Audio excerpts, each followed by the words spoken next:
नमस्कार। कभी सोचा है कि कुछ कहानियां या कुछ गाने हमारे जहन में हमेशा के लिए क्यों रह जाते हैं, जबकि बाकी बस समय के साथ धुंधले पड़ जाते हैं। आज हम इसी रहस्य को समझने की कोशिश करेंगे कि आखिर वो क्या है जो कुछ कहानियों को हमेशा के लिए अमर बना देता है। जरा उस गाने के बारे में सोचिए जिसे एक जमाने में हम बार बार सुनते थे और अब शायद उसे स्किप कर देते हैं, या वो फिल्म जो इतनी बार देख ली है कि अब तो हर डायलॉग याद हो गया है। हम सबको हमेशा कुछ नया चाहिए होता है ना? लेकिन अगर मैं कहूं कि एक ऐसी कहानी भी है जिसे आप जितनी बार सुने वो उतनी ही अच्छी लगती है, तो इस सवाल का जवाब ढूंढने के लिए हमें चलना होगा हजारों साल पीछे, नैमिषारण्य के पवित्र वन में।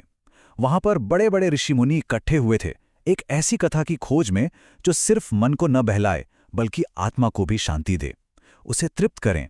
चलिए देखते हैं कि उनका अनुरोध क्या था।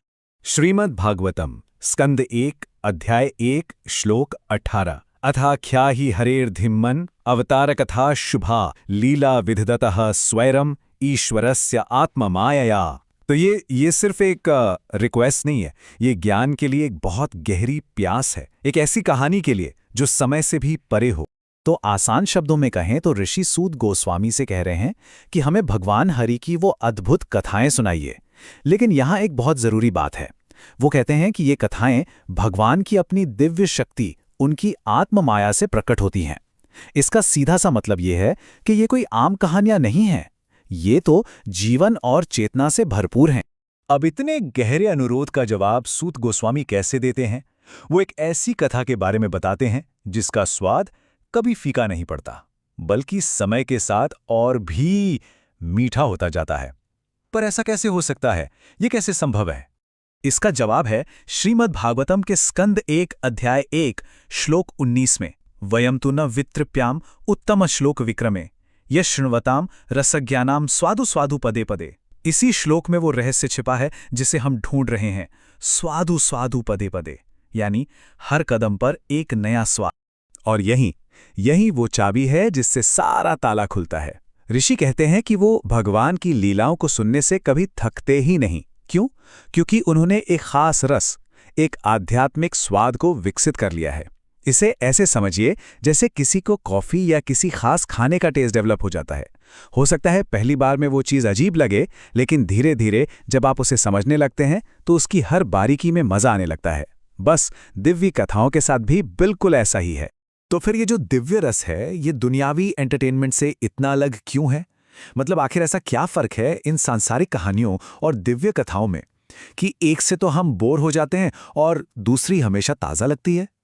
चलिए इन दोनों के बीच के सबसे बड़े अंतर को समझते हैं। देखिए, यहाँ पर फर्क बिल्कुल साफ है। जो सांसारिक कहानियां हैं, जैसे आज के अखबार की सुर्खियां, वो स्थिर हैं, स्टैटिक हैं। एक बार आपने पढ़ ली तो बस वो पुरानी हो गई। वो हमें एक बहुत ही सीमित दुनियावी नजरिए में बांध देती हैं। वहीं दूसरी तरफ दिव्य कथाएं गतिशील हैं, डायनामिक हैं, बिल्कुल हमारी आत्मा की तरह जिंदा और हमेशा नई। वो हमें एक ऊंचा नजरिया देती हैं और हम जितनी बार उन्हें सुनते हैं उतनी बार कुछ नया समझ में आता है। और यही तो दिव्य साहित्य की खूबसूरती है। भगवद गीता या श्रीमद् भागवतम जैसे ग्रंथ एक तराशे हुए हीरे की तरह हैं।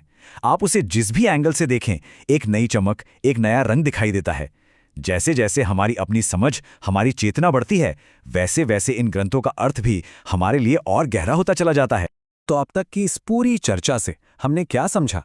आखिर इन कहानियों के हमेशा ताज़ा बने रहने के पीछे का राज क्या है? देखिए, सबसे जरूरी बात यह है कि दिव्य कथाएं किसी म्यूजियम में रखी पेंटिंग की तरह नहीं है, जिसे एक बार देखा और बस आगे बढ़ गए। नहीं, ये तो एक बहती हुई नदी की तरह है। आप जब भी उसमें उतरेंगे आपको एक नया एहसास होगा। क्यों? क्योंकि नदी भी बदल रही है और आप भी। आत्मा डायनामिक है, गतिशील है, तो आत्मा की कहानियां भी तो गतिशील ही होंगी, है ना? और आखिर में एक सवाल, अपनी पसंदीदा कहानियों, गानों या फिल्मों के बारे में सोचिए। क्या वो सिर्फ मनोरंजन है, या वो हर बार एक नया सबक सिखाती हैं? क्या वो ज्ञान का एक ऐसा खजाना है जो हर कदम पर एक नया स्वाद देता है? अगर आपकी भी कोई ऐसी पसंदीदा अमर कहानी है तो हमें नीचे कमेंट्स में जरूर बताइएगा। इस चर्चा में शामिल होने के लिए धन्यवाद। अगर आपको ये विश्लेषण पसंद आया तो इसे लाइक करें, शेयर करें और हमारे साथ जुड़े रहने के लिए सब्सक्राइब करना न भूलें।